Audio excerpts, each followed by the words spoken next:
10% cell చూస్తున్నావు, 10% చూస్తున్నావు, అర్థం చూసుకుంటున్నావు. ఇవన్నీ తీసుకున్నప్పుడు ఏమైంది? నువ్వు అనుకున్న లక్ష్యం మీద మిగిలింది ఏంటి నీ దగ్గర? 10%. ఇప్పుడు ఎనర్జీ రావట్లేదు కదా, ఎక్కువ వెలిగిపోద్ది. అందుకని ఏం చేయాలంటే నువ్వు నీ సిస్టమ్ యాంగ్ అయ్యింది, ప్రపంచ విషయాలు యాంగ్ అయ్యింది. సిస్టమ్ ఎక్కువ లోడ్ అయితే ఏమంటారు మనం? డిలీట్ చేస్తాం కదా. యాంగ్ చేసినప్పుడు ఏం చేయాలి? డిలీట్ చేయాలి. ఓహో, ఇప్పుడు నేను ఏది ఇంపార్టెంట్? చదువు ఇంపార్టెంట్.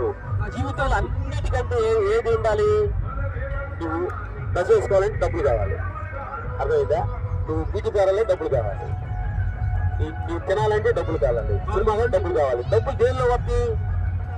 జాబ్ వేస్తే డబ్బులు వస్తాయి. జాబ్ వేస్తుంది. జాబ్ ఎందుకు ఏదైతే వచ్చింది?